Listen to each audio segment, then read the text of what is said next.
All righty, good morning, everybody. So what if kids could help us undo food, back to when we knew exactly where food came from, who made it, and why they made it? So I'm excited to spend the next few minutes sharing a quick story about what mushrooms, fish poop, and cereal have taught us about reconnecting kids to food. So my journey actually started off a few years ago during last semester in college. My co-founder and I, both 3 months away from graduation, sitting in a business ethics class, and we heard our professor bring up this random fact that mushrooms could grow on entirely recycled coffee grounds. And something about that fact inspired the both of us. We got connected through it, grew some test buckets in Alex's fraternity kitchen, and with a $5,000 grant from our chancellor, decided, you know what, forget investment banking, forget our job offers in consulting, full-time urban mushroom farming it is. Decided to dive into it. And as we started growing mushrooms in Oakland, we quickly realized that this was bigger than mushrooms. Right? There was an opportunity here to connect families back to where their food came from and to get kids growing their own food again. And we started asking ourselves, could we take what we're doing at our urban mushroom farm and scale it down into something small enough where families or kids could grow their own food in kitchens or classrooms? Right? But mushrooms themselves are freaky and funky, so we started asking ourselves, could we design kits that kids would also enjoy growing? And through that exploration, we kind of honed in on this idea to create the Pixar of food. Right? Trying to make the experience of growing real food fun and accessible for an 8-year-old or a 38-year-old. And it would start off as this little brown box to grow mushrooms, eventually evolve into this whole ready-to-grow line of products. Home aquaponics system, gardens in a can, and our new organic self-watering tomato planter. And I have to mention, because this is literally, she just walked off the stage right now, that we're so excited to actually, for the first time, bringing all of these products together in their own organic DIY section in partnership with Martha Stewart, actually, in her American Made program, and launching them nationwide into the Home Depot literally this week right now. And thank you. Yeah.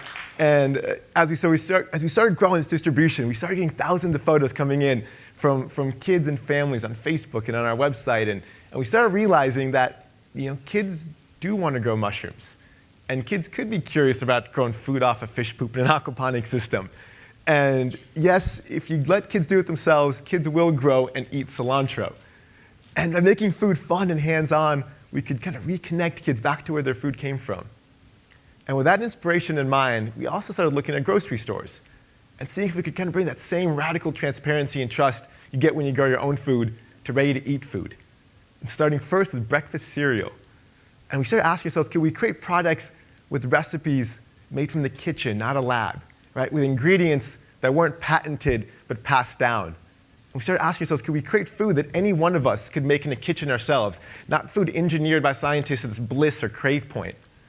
And with that in mind, we actually launched the very first 100% stone ground breakfast cereals, all made with just 3 or 4 single origin ingredients. Put the recipe right on the box itself, and about 1/3 of the sugar as most comparable cereals.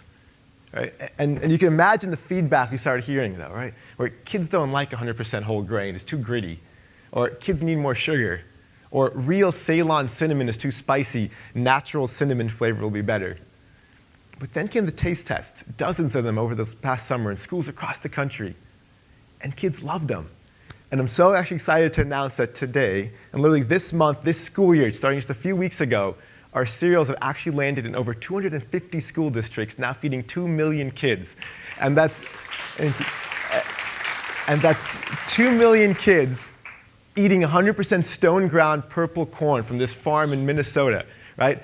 And that's 2 million kids eating the nation's first certified biodynamic breakfast cereal with wheat grown actually from Stone Barns' own Fred Kirschman. And 3,000 of the schools are actually now also bringing in our ready-to-grow products. Right? So kids now are growing their own food and bringing food education into the classroom and then seeing that same food values articulated in the cafeteria. And this radical transparency, though, definitely isn't just happening in Oakland. It's not just happening in schools. I mean, as a team, we're, for instance, so inspired by the stuff happening in the restaurant space. Right? The folks at Sweetgreen in the room tonight, they're doing incredible work engaging millennials and getting curiosity about where food comes from.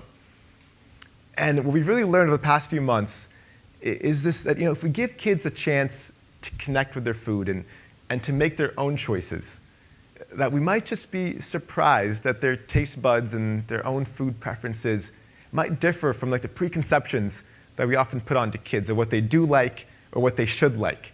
And then maybe, in fact, that whole theory that kids need really sweet and refined products is just a mindset that we've put onto them, driven in large part by the big food companies looking to sell long shelf life, cheap products. And not much is cheaper than super refined grains and sugar.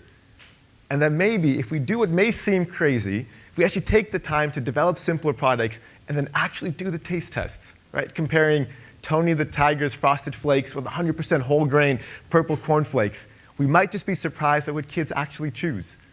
And that kids, they actually might just help us undo food themselves. Thank you so much. Appreciate it.